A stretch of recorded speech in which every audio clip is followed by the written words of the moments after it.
Então aqui eles tiveram 3 filhos, ó. Essa família aqui dos Simpsons. Esse aqui é YX porque é menino. Essa aqui é XX porque é menina. XX porque é menina. Caso eles quisessem fazer uma escolha do sexo, eles iriam alterar esses cromossomos, os genes presentes nesses cromossomos.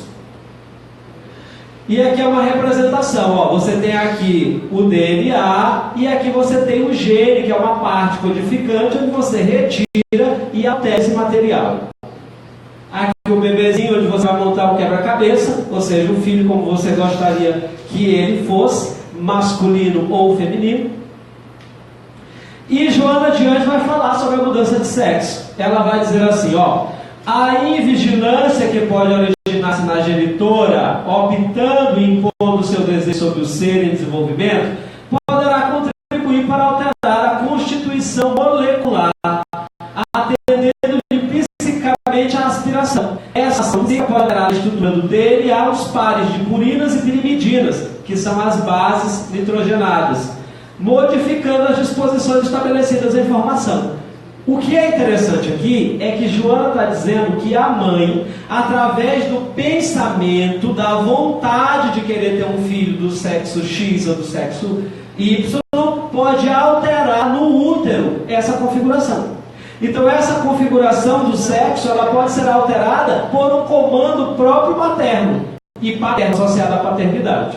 Ou seja, quando Vinícius falava da célula que recebe um comando, então o espírito reencarnante, as células dele fazem parte de alguma forma, se comunicam com a célula materna e estão subordinadas também ao psiquismo da mãe, muitas vezes mais da mãe do que do próprio feto. Então, como a mãe pensa, altera a constituição celular do embrião. E isso acontece em muitos casos, de mães que querem aquele filho com sexo tal e acabam psiquicamente alterando a configuração reencarnante. Então aí nós podemos fazer uma ponte com a questão da transexualidade, da homossexualidade. E muitas vezes os pais apenas cobram dos filhos, brigam com os filhos, mas será que não tem uma contribuição aí? E Joana de Anjos já veio nos dizer que há uma contribuição nessa interferência do desejo, da vontade. Ah, mas será que é errado escolher que eu quero um filho assim ou um filho desse jeito? Não, não é errado, desde que isso não seja algo que violente a configuração biológica. O que seria isso? É quando, por exemplo, a mulher descobre que é um menino, aí chora, ou então fica colocando na cabeça aquela neurose todo o tempo: eu só quero se for assim, eu só quero se for menina, eu só quero se for menina. Então aquela coisa muito agressiva, muito expressiva, acaba interferindo psiquicamente. E aí nós vemos vários quadros dessa natureza hoje da sociedade, e a gente pode se perguntar: ah, mas por que isso acontece? E às vezes, muitas vezes, a gente só coloca a responsabilidade nos filhos. E não se apercebe que lá na ligação intrauterina havia uma coparticipação da mãe. E Joana de Anjos, maravilhosa, veio nos trazer esse esclarecimento.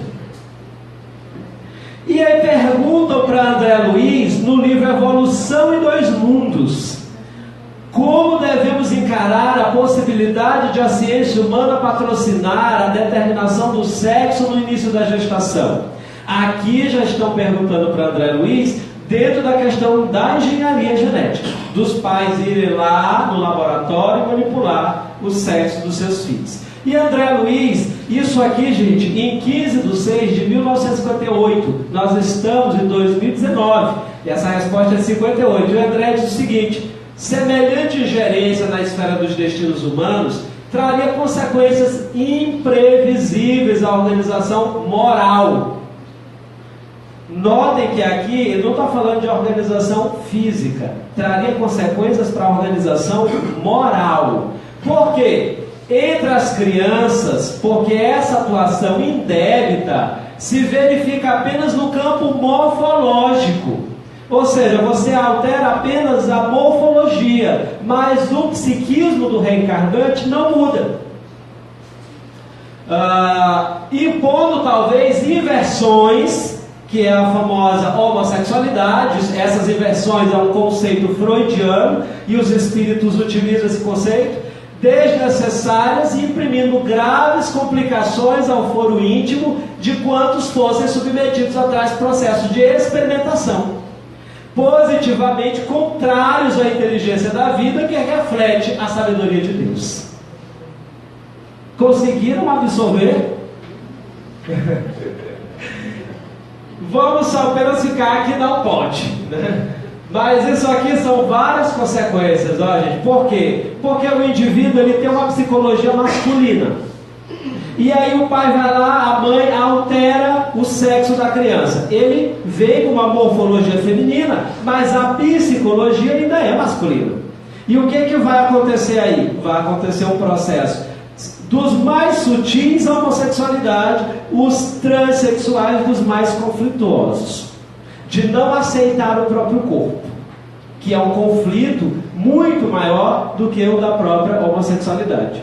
Então, nós não podemos interferir na sexualidade dos filhos, nem enquanto pais que desejam determinados filhos, A ou B, nem na medicina da própria engenharia. E aí eu trouxe aqui um pouquinho do congelamento de embriões. Essa era a minha preocupação de encontrar o slide de novo, porque eu queria falar disso, não tinha no anterior, porque Márcia, cadê Márcia? Márcia pediu para que a gente falasse um pouquinho de congelamento de embriões. O que é esse congelamento de embriões? É você fecundar o espermatozoide, o óvulo, está ali um embrião, e você congela para quando você resolver ter aquele filho. E aí, o que é que a doutrina espírita diz sobre isso? O que é interessante é que Chico Xavier, primeiro aqui, Dona Marlene Nobre, tinha uma campanha em defesa pelo embrião. Uma campanha linda, Dona Marlene, que é a fundadora da Associação Médico Espírita, alguém que eu aprendi a amar e respeitar, Dona Marlene Nobre, e ela tinha a campanha de defender o embrião sempre. Porque o embrião hoje na ciência, até com as questões das células tronco, etc., ele é muito relegado, como se fosse algo apenas manipulável, sem vida.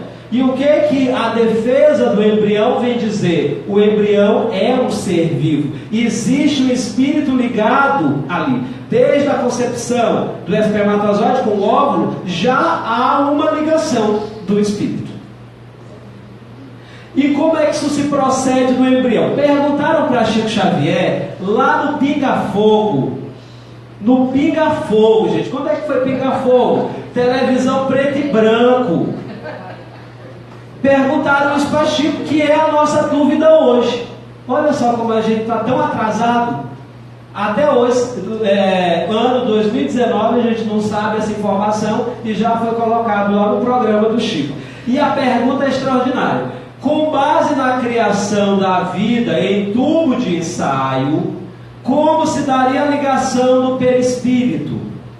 O novo ser nasceria sem as neuroses provocadas por possíveis desentendimentos pelos pais? Como se manifestaria o amor filial maternal se esse inicia normalmente na fase uterina? Perguntas interessantes, não é? Se o embrião está lá congelado, como é que vai acontecer a ligação do perispírito? Como é que vai acontecer a questão? Esse filho, uma vez que não vai estar ligado à mãe diretamente, será que ele vai estar isento de alguns conflitos da própria mãe, do próprio casal? E como é que dá essa ligação afetiva, sendo que o primeiro contato é ali na concepção?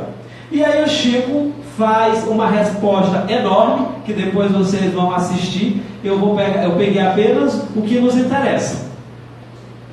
Ele vai dizer assim, ó: se formos dignos de receber o tubo de ensaio como sendo um claustro materno estruturado pela ciência, a reencarnação se faça com muito mais facilidade para as garantias de saúde do espírito reencarnante. Olha que interessante. No tubo de ensaio, como sendo o claustro materno, a reencarnação se faz com muito mais facilidade do ponto de vista de saúde do espírito reencarnante. Por quê? Porque nós, como espíritos reencarnantes na Terra, não estaremos libertos de... Estaremos libertos de muitos traumas que acontecem em nossa condição de vida embrionária, quando na companhia mais íntima de nossas mães sobre a Terra. Olha que interessante! Então, no tubo de ensaio, nós estamos muito mais preservados dessas turbulências que nós sofremos na vida intrauterina. E aí a gente pode lembrar o que agora? A gente pode lembrar Freud um pouquinho, lá da educação intrauterina. Então já ali começam nossos traumas psicológicos, que vão ficar presentes no nosso inconsciente, que ressumam ainda hoje. Mas quando nós estamos ali um pouquinho apartados dos conflitos da mãe e do pai, que também influencia, estamos muito mais resguardados do ponto de vista da saúde. E aí Chico continua: mas a vinculação do amor, e esta não terminará nunca, porque o amor é presente de Deus. O amor continuará a nos unir uns aos outros para sempre, e nos amaremos cada vez mais. Como a ligação é afetiva, não interessa se está dentro do útero ou no tubo de ensaio, o amor vai continuar, o amor entre mãe e filho. E a ligação entre o espírito e o embrião, ela é presente. E o que esse espírito está fazendo ali 8 anos, 10 anos? E o espírito está ligado magneticamente ao embrião, mas tem uma vida livre no mundo espiritual. E por que isso nos assusta? Quando nós reencarnamos, nós já trazemos o nosso planejamento familiar do mundo espiritual? Já trazemos esse planejamento. Os espíritos que reencarnarão como os nossos filhos, já está tudo catalogado. Então, esperar o momento correto ali no embrião congelado não é diferente de esperar no mundo espiritual o momento em que a minha futura mãe vai encontrar meu futuro pai, etc. Muitas vezes é uma espera com muito mais certeza, porque você já está ali ligado, já está esperando, e qualquer momento pode acontecer. E Raul Teixeira, através da fala do Espírito Camilo, que é o seu mentor espiritual, vai dizer: é real que nem todos os embriões, tendo-se em vista as fases iniciais em que são tomadas, estão ligadas à inteligência espiritual. Nem todos, mas outros tantos estão, sim, animados por essas entidades referidas, ou seja, as que se apresentam para servir de cobaias, entre aspas, nas atividades de pesquisas científicas. Então existe sim a ligação. Devemos defender o embrião, devemos defender a célula-tronco, devemos defender a questão da gestação. Isso entra também a questão do aborto, que muitas pessoas querem legalizar o aborto logo nos primeiros momentos. Devemos lutar contra a pílula do dia seguinte, que é abortiva, porque uma vez que já houve a concepção, vai haver um aborto, porque a concepção não é quando o embrião chega no útero, a concepção é lá nas tubas uterinas, quando o espermatozoide encontra o óvulo. E transplantes de órgãos é o que nós estamos, a ciência está desenvolvendo agora, essa perspectiva dos transplantes. Lá na questão 30, Emmanuel pergunta a Emmanuel. Eu estou com essa agora de que Emmanuel pergunta. Há órgãos no corpo espiritual? Olha que questão interessante. Há órgãos no corpo espiritual? E aí Emmanuel vai responder: o corpo físico, excetuadas certas alterações impostas pela prova ou tarefa a realizar, é uma exteriorização aproximada do corpo espiritual. Nós não estamos dizendo que o corpo real é o do espírito e o corpo físico é apenas uma emanação, uma condensação, como diz André Luiz, do corpo espiritual. Então esses órgãos que nós conhecemos do nosso físico, eles são reflexos dos órgãos que estão presentes no nosso corpo espiritual. Tanto é que quando nós lesionamos alguns deles, nós sentimos o reflexo quando desencarnamos. Lembremos aqui André Luiz, teve um câncer hepático. Quando chegou no mundo espiritual, permaneceu com aquele câncer. Mas por que permaneceria? Era o que nós discutimos ontem também no grupo de estudo. Porque o órgão é do espírito que se manifesta no corpo. E aí Joana vai falar sobre a questão dos transplantes. Verdadeira bênção. O transplante de órgãos concede oportunidade de prosseguimento da existência física na condição de moratória. Olha só, o transplante é uma moratória que nós adquirimos, através da qual o espírito continua um périplo orgânico. Aquele que oferece conscientemente os órgãos que podem ser úteis, realiza uma doação de alto teor moral. Então, a Joana fala de maneira muito bonita e muito louvável sobre a doação dos transplantes. Mas existem algumas implicações. Quais são elas? As ocorrências normais de insucesso, porque nós sabemos que nem todo transplante é bem sucedido, né? Ou quase nenhum. E estão perfeitamente desenhadas no mapa das ocorrências de lei de causa e efeito. A rejeição ocorre como fator de demérito do beneficiado. Olha que interessante. Ou seja, é o próprio indivíduo psiquicamente que não é merecedor daquela oportunidade, rejeita o órgão. Então nós vamos entender aqui que a rejeição, ela não é mais do ponto de vista físico, ela é do ponto de vista espiritual. É um demérito, cujo perispírito não reestruturou o órgão recebido, adaptando a sua necessidade e gerando substâncias reativas que expulsarão o corpo estranho aos seus equipamentos. Então o perispírito, que nós sabemos que as nossas doenças são aonde? Na alma. Então, se eu não curei a alma e eu pego aquele órgão, coloco naquele departamento, o que vai acontecer? A alma lesionada, que eu estou falando alma perispírito, na linguagem espírita, perispírito lesionado vai rejeitar aquele órgão, porque não está na sua intimidade preparado para essa moratória. Outros fatores que podem ocasionar o insucesso é a interferência obsessiva na terapia do transplante. Como é que isso se dá? Por parte do doador rebelde. Nem todo indivíduo que doa um órgão consente em doar aquele órgão. E muitos espíritos que desencarnam, e em última instância você tira o órgão, a família deseja doar o órgão, mas qual é a evolução moral daquele espírito? Muitas vezes ele se revolta e passa a obsidiar aquele indivíduo que recebeu. E aí, que não foi consultado antes e ainda permanece vinculado aos despojos materiais. Esse processo, porém, somente se dará se houver permanência de débito por parte do receptor e ocorrer uma sintonia vibratória entre ambos, como consequência da situação psíquica inferior predominante no caráter dos mesmos. Então Joana diz o seguinte: essa obsessão é possível? É, mas só se o indivíduo receptor, o que recebeu o órgão, estiver numa sintonia também de caráter baixo. Ou seja, onde ele vai conseguir entrar psiquicamente na mesma faixa do espírito que está o obsidiando. Aí entra mais uma vez a questão de quê? Do mérito, da lei de causa e de efeito trabalhando.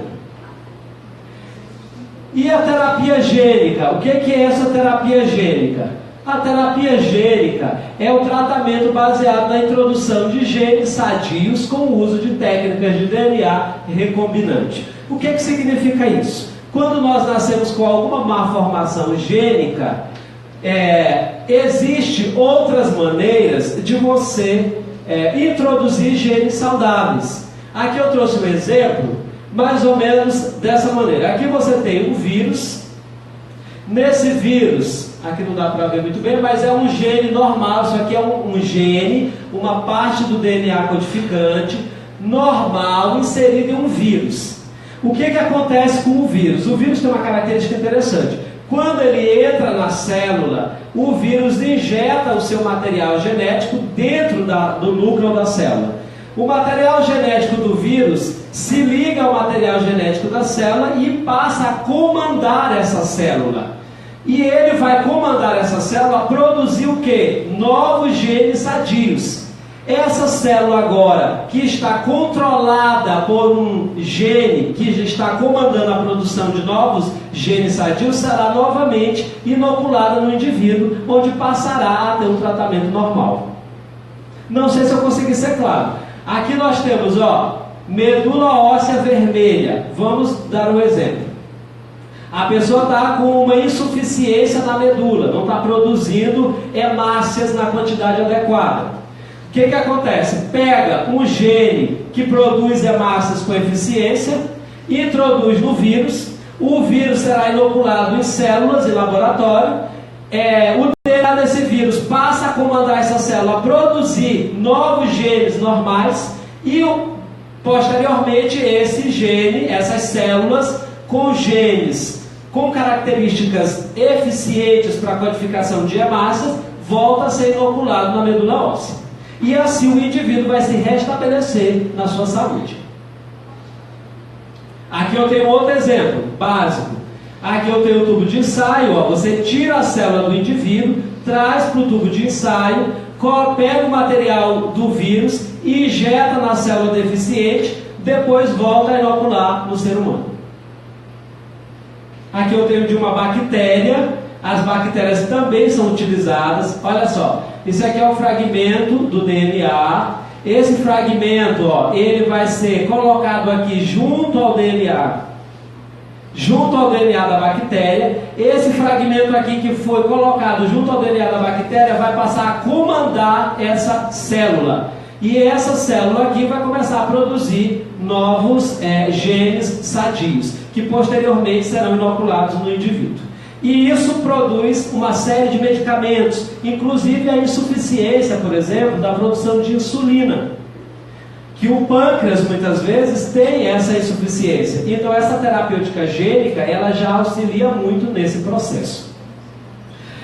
Mas o que Joana vem dizer acerca disso? Que é indispensável fazer essa diferença técnica entre os processos de recuperação orgânica e cura. Existe uma diferença entre recuperação orgânica e cura. O primeiro, a recuperação orgânica, diz respeito ao refazimento dos equipamentos celulares, que desajustados recompõem-se e voltam a funcionar com equilíbrio, nem sempre significando que houve um retorno da saúde, que seria da saúde. Enquanto que o segundo, a cura, se verifica nas engrenagens mais delicadas da constituição celular. Então, muitas vezes nós vamos a essa terapêutica gênica, conseguimos uma melhora orgânica, mas não estamos curados. Porque a cura real se dá onde? Se dá no espírito, na constituição celular do perispírito. E se eu não estou curado internamente, o que vai acontecer com o meu corpo? Ele vai voltar a enfermar novamente. Muitas vezes não com aquela mesma patologia, às vezes uma outra patologia diferenciada. Joana continua: a cura real é uma operação profunda de transformação interior, que ocorre somente quando os fatores propiciadores da injunção danosa se modificam para melhor, dando lugar ao equilíbrio das suas variadas funções no campo da energia. Então a cura real está nas transformações profundas do meu interior. Se eu não modifico as minhas emoções, o que me adoece? É como eu sinto, é o meu sentimento que me adoece. É a forma como eu estou sentindo a vida. E isso vai fazer o quê? O meu sentimento, ele vai levar uma informação, aqui falando do que o Vinícius falou anteriormente, essa inteligência emocional, ela vai carregada de uma informação para onde? Para as minhas células. E essas células irão decodificar essa informação de maneira benéfica ou patológica.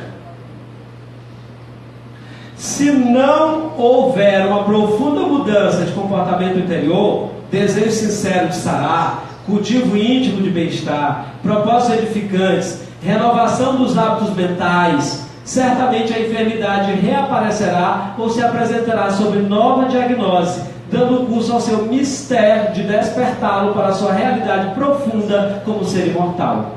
Então as doenças, elas estão aqui em nós como terapêuticas.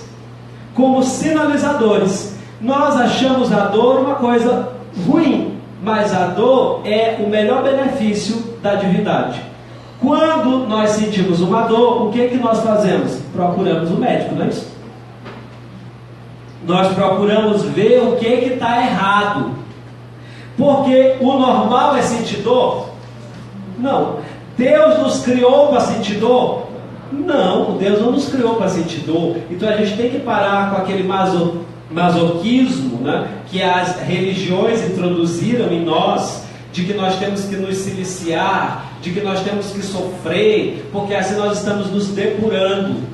E essa depuração, essa dor, ela é justamente o sinalizador de que alguma coisa está errada e que precisa ser modificada. Então, quando é que a doença vai embora de nós? Quando nós não precisamos mais dela. Quando nós já entendemos o que nós temos que melhorar dentro de nós. E quando nós sentimos alguma dor física, nós procuramos o médico. E quando nós sentimos dores emocionais, quem nós recorremos para nos sarar? Esse é o grande problema, porque hoje nós estamos adoecidos das nossas emoções. E nós temos a medicina aí muito vasta que cura os nossos corpos físicos. Mas e o nosso afeto, e o nosso sentimento? Quem é que vai trazer essa terapêutica? Aí nós vamos lá para o psicólogo, nós vamos lá para o psicanalista, que segundo o nosso pensamento é o que vai nos curar das nossas dores emocionais. E o que é que acontece? Não nos curamos.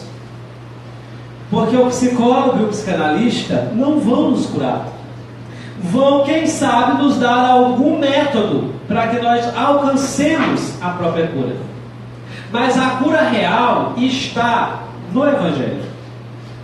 E quando a gente fala isso, parece um discurso meio protestante. Está no Evangelho.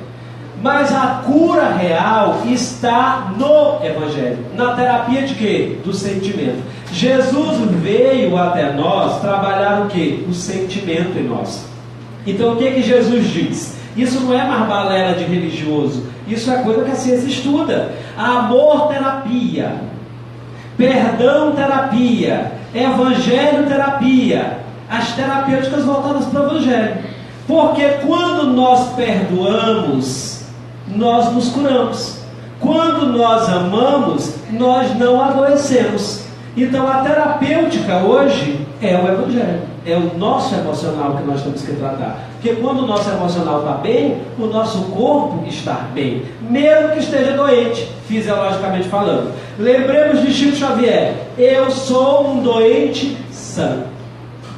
E nós somos o inverso do Chico. Nós somos pessoas sãs doentes. Porque o nosso corpo aparentemente está bem, mas o nosso emocional está conflitado. E de outra sorte eu posso estar com alguma enfermidade fisiológica, mas o meu emocional está equilibrado. Então eu sou um doente sã. E nós encontramos por aí muitas pessoas sãs que estão doentes, porque ainda não aprenderam a amar. E aí na questão 27 do Consolador, perguntam para Emmanuel, até falei essa pergunta ontem no grupo de estudo: se as enfermidades são de origem espiritual, é justa a aplicação dos medicamentos humanos, a cirurgia e etc? É o que a gente se pergunta. Se a enfermidade é da alma, então é justo procurar o médico?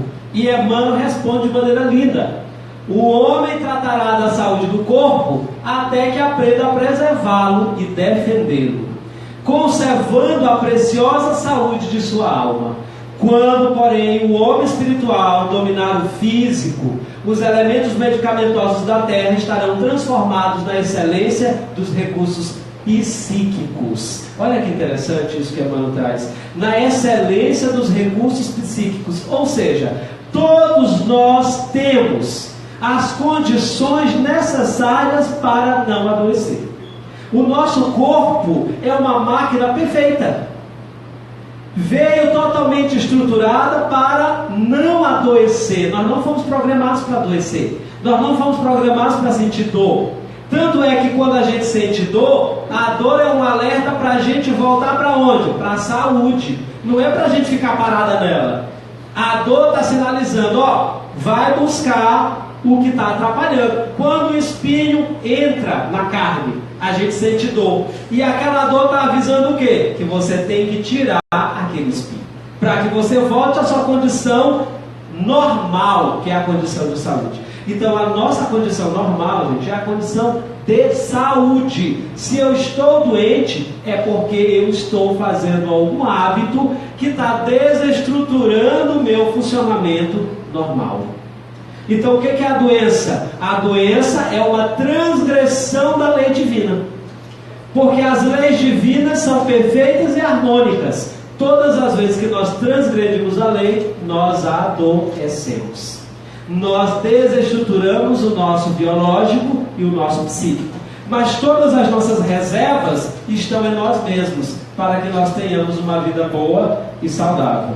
Basta que nós busquemos esses recursos dentro de nós mesmos. E aí Joana continua: dentro dessa óptica, poderá ocorrer a alguém indagar a respeito de enfermidades em pessoas portadoras de excelentes virtudes, de conduta irreprochável, cultivadoras de princípios éticos elevados, o que pareceria desacreditar a proposta autocurativa que decorre da vida moral sadia e da conduta mental elevada. Então seria o caso de nós perguntarmos: sim, se é a conduta moral que nos educa, por que uma Madre Teresa de Calcutá vivia enferma? Por que Irmã Dulce vivia doente? Por que Chico Xavier tinha uma série de problemas orgânicos? Por que Divaldo teve uma série de paradas cardíacas?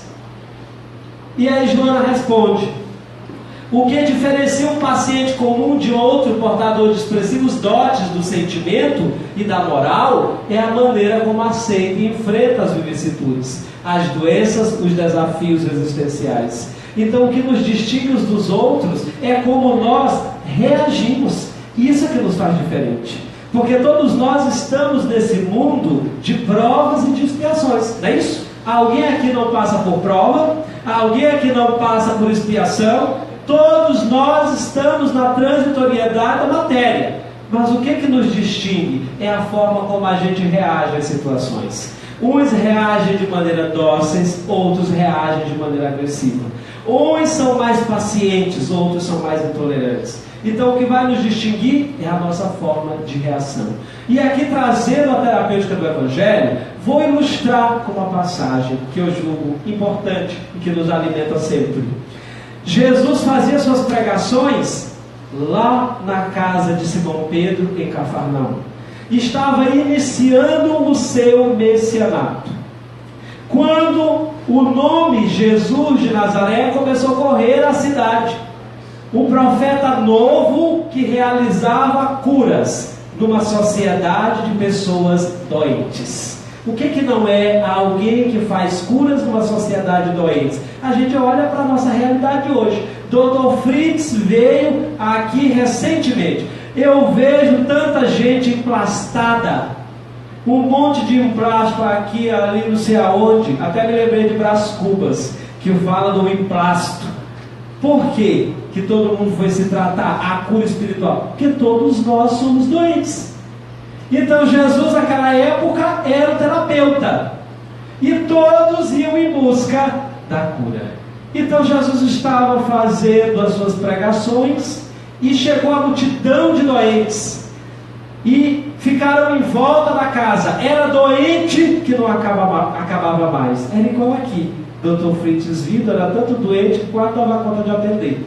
Doentes emocionais, porque as nossas dores hoje não são mais físicas. Todas essas pessoas que foram se curar com o Dr. Fritz são pessoas doentes da alma. Vocês foram em busca de um tratamento emocional e não vão encontrar, porque o tratamento emocional é dentro de nós mesmos, com o nosso evangelho, com a nossa terapeuta. E a gente deveria ter um pouco de vergonha, desculpe falar, porque tem outras pessoas que estão muito mais necessitadas fisiologicamente falando, quando nós temos a terapêutica do Evangelho para tratar as nossas carências da alma.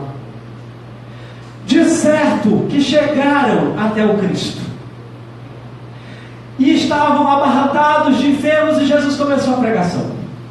Nisso chegou um doente, acamado numa esteira.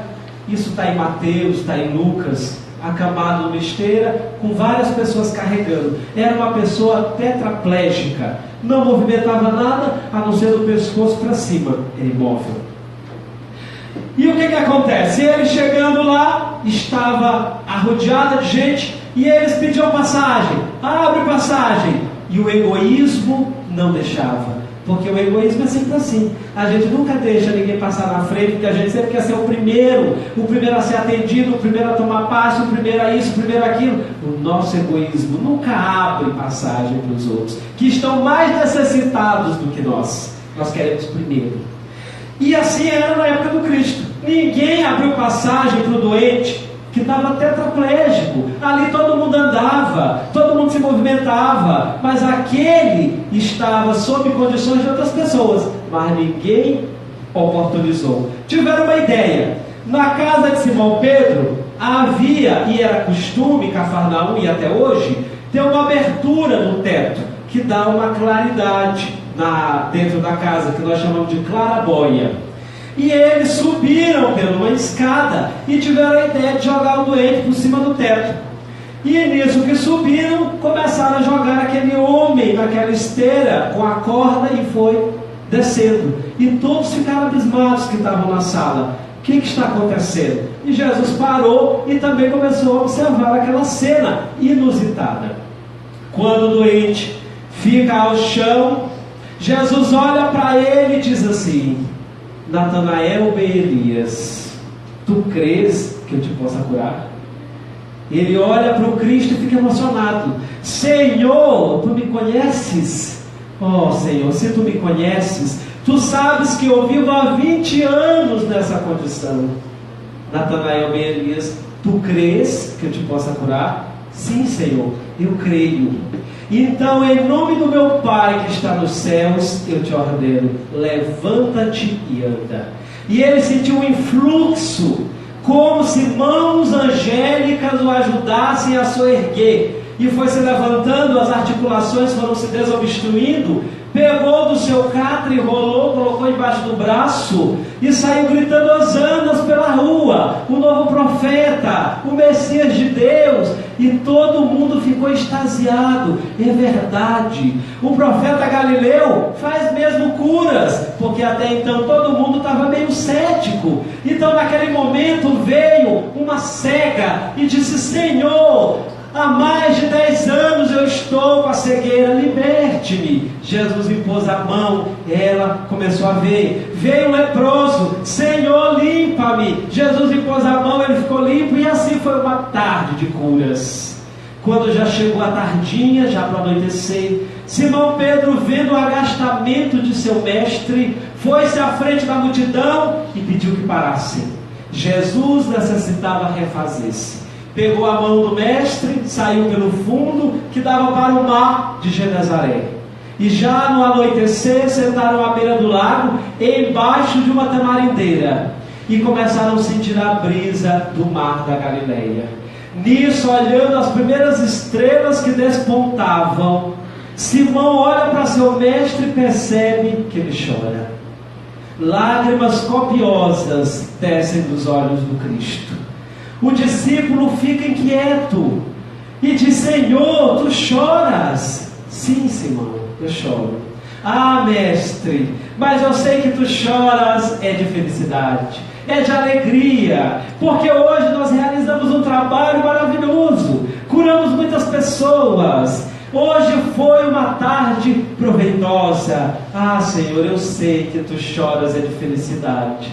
Não, Simão, eu choro é de tristeza. O que, mestre? De tristeza? Mas como? Diante de tantas maravilhas que nós realizamos hoje, e tu me dizes que chora de tristeza? Eu não te entendo. Ah, Simão, vê aquele Natanael ben Elias que eu curei hoje? Sim, Senhor, lembro dele. Por várias vezes eu levei peixe até ele para ajudar na sua fome. Também lembro daquele leproso que o Senhor curou. Por várias vezes eu corri dele, porque tinha medo de pegar lepra. Também lembro daquela cega que o Senhor liberou da cegueira. Por várias vezes a ajudei na condução. Sim, Simão. Pois agora eu vejo Natanael ben Elias entrando numa taberna, no local de bebidas alcoólicas, dizendo: agora que o mestre me curou, eu vou gozar. Agora que o mestre restituiu meu corpo, eu vou aproveitar. Agora eu vejo aquele leproso entrando num prostíbulo e dizendo: agora que o mestre me limpou, eu vou gozar a carne. Eu vou aproveitar, porque estou livre da lepra. Eu vejo aquela cega, Simão, e ela está dizendo: agora que o mestre me curou, eu hei de me vingar de todos que eu pedi ajuda e não me ajudaram. Ah, Simão, o Filho do Homem não veio colocar remédio novo em pano velho. Porque quanto mais se coloca remédio novo em pano velho, maior a rotura, o rombo. Eu choro porque aquele corpo vai quebrar de novo. Aquele corpo vai apodrecer novamente. Aqueles olhos se fecharão de novo na cegueira. Porque o Filho do Homem não veio colocar vinho novo em odres velhos. Mas eu vejo, Simão, que daqui a alguns anos um outro Consolador virá e irá restituir tudo o que eu estou a dizer, e irá ditar coisas novas, porque por ora vocês ainda não têm condição de me entender. Simão ficou reflexivo e pensou: mestre, e quando esse Consolador chegar, os homens o aceitarão? Jesus pensou e respondeu: não de imediato, porque a cura da alma exige transformação e esforço. Então, este Consolador chegou para nós, mas nós ainda não o aceitamos, porque ainda estamos doentes, porque ainda não conseguimos entender que a cura real é a cura da alma. Então, mestre, tu choras por nós? Sim, eu choro, porque eu não vim colocar remédio novo em pano velho. Muito obrigado, meus irmãos.